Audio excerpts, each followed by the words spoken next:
These bats come down from this gap at the beginning. Kill them and crawl through this narrow area where the walls ascend back up into the ceiling. If your candle meter is running low, there's a refill up here. Just keep your eye on the nest of bats that pour out from above, including the red ones that are the same, they just take more hits to kill. After getting by the next set of moving walls, you'll come to 2 gaps with a small moving platform on each of them. Naturally, you'll have to use the platform to get across, but it's not as simple as just standing on it. You'll have to walk with it, because the laws of physics do not apply in this game.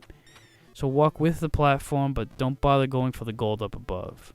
Right after that is this pit where gusts of wind come up from underneath. You'll have to ride this wind across, but it's a bitch to get the timing right. The wind will come out in bursts and then die down a bit in frequency.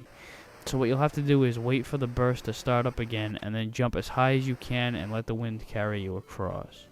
Right after that is a hidden extra life if you light the candle. Then as you crawl through this set of gold blocks, the whole place goes pitch black, so I hope you still have some candle left or you're fucked. Light up the room and then walk across this platform as it starts moving across the gap, and don't bother going for the gold above, it's pointless. Soon after is a candle refill and a health refill. You'll have to grab it from the edge of the second platform if you want to have any chance at getting it safely. Then walk across the next 2 moving platforms and you'll meet up with the boss, these 2 trolls that throw rocks from mine carts. What you'll need to do is stand right above here so the troll off screen can't reach you while you stand up. Then crouch down while the troll closer to you pops up and throws 2 rocks. Then pop back up and fire just as the other troll throws his 2 rocks so you can clip the bastard with a shot or 2 before crouching down again. They'll take turns throwing 2 rocks each, so you don't have to memorize any weird combination or anything. It's all just a matter of being in the right place. After killing the first troll, wait for the second one to throw his second rock and move in to kill him in the same way. Then you'll end up back in the dreaded elevator shaft. Take the 3rd stop to get to the 3rd level, otherwise you could find yourself back to the entrance hall, the pointless bonus stage, or all the way back to the fucking drawbridge level. At the beginning of this stage, there are small skulls that drain your health, and large skulls that move vertically in midair and kill you automatically through contact or by throwing rocks at you. But you can't kill it. All you can do really is freeze it with a weapon, and it doesn't start moving again, so if you freeze it low, you won't be able to get past it. So stand out of reach of its rocks, jump and attack when it's up high, and crawl underneath it. But you also have to watch the floors. Some areas fall apart like on the drawbridge stage. So when you're at this early stretch, keep walking when you see the ground underneath you falling apart. Because if you stop, you'll fall. If you keep going, you won't. Then you come to a series of swinging iron balls that come from the wall. Timing is key here. You're going to want to start walking by it when it swings back behind the wall. And then there's a pair of them right after that swing in opposite directions. Once the top goes back behind the wall, jump onto the ledge and crawl under it so it won't catch you on the way back. A piece of the floor falls apart right here too, so stand up once you get by the balls and walk all the way to the edge before jumping onto the next platform. These mini floating reaper fucks move up and down vertically similar to the skulls. They just don't fire anything. Wait for them to pause up top for a bit before passing by. This next pit has a moving platform, but it doesn't stop right at the edge so you can walk onto it. You have to make a short jump to land on it, then walk with it. The daggers on the edge of the next platform are unavoidable. You'll have to bite the bullet and take the downgrade for now. The next set of iron balls both swing towards you, so you'll have to jump over the bottom one and quickly crouch down to crawl under the top one, and then quickly get up to jump over the bottom one more time. Then immediately crouch down to avoid this skull's attacks, pop back up to freeze him up top, and then wait for him to throw 2 rocks before moving on. Right after you cross the position of that skull, stop so you won't get hit with any rocks from the next one, freeze him, and wait for him to throw 2 rocks before moving on. There's an extra life above the swinging ball. Be sure to time your jump to get over the ball as it swings towards you to get it.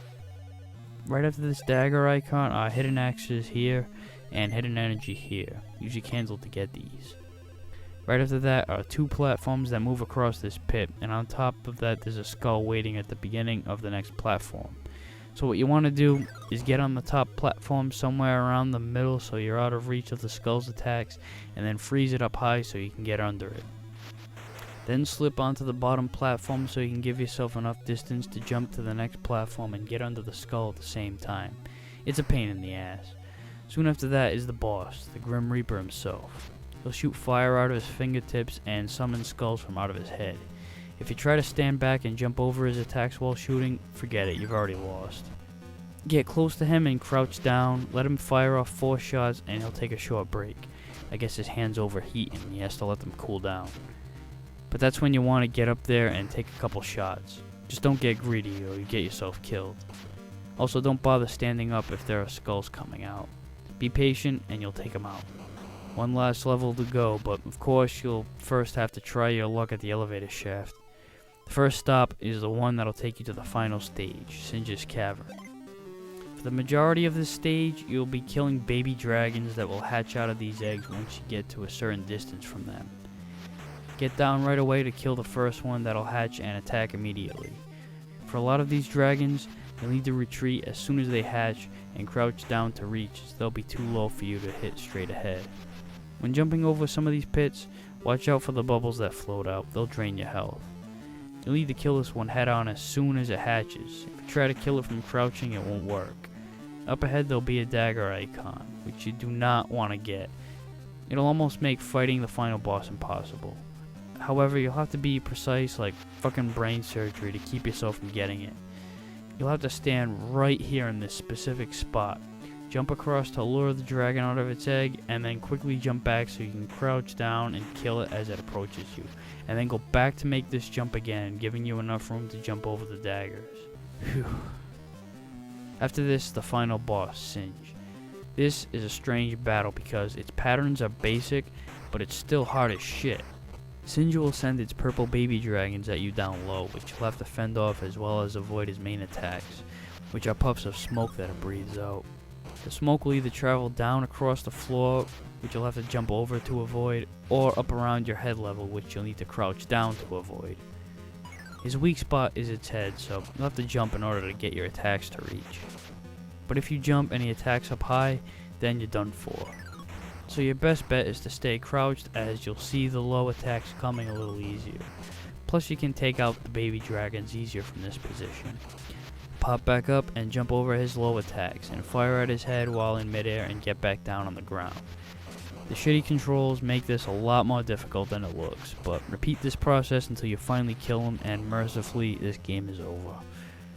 The ending is far from rewarding. It's just a shot of Dirk and Daphne together with a generic congratulatory message. Oh, and the question mark after "May you live happily ever after" leaves the door open for a sequel. Thank God there wasn't one, at least not on the NES. There were sequels to the original arcade game as well as other versions of this original on other consoles, but none of them are this bad. No other game is even this bad. I know I've already nominated Color a Dinosaur and Castle of Deceit for the worst NES game award, but Color a Dinosaur was made for preschoolers, so not much was really expected of that anyway, and Castle of Deceit was an independent, unlicensed release, so that one shouldn't even count. But I'm gonna go out on a limb and declare Dragon's Lair the worst NES game of all time. You haven't seen Game Rage until you go full throttle and try to beat this game. I dare you. So that wraps up this edition of Aqualung's Game Reviews. See you next time.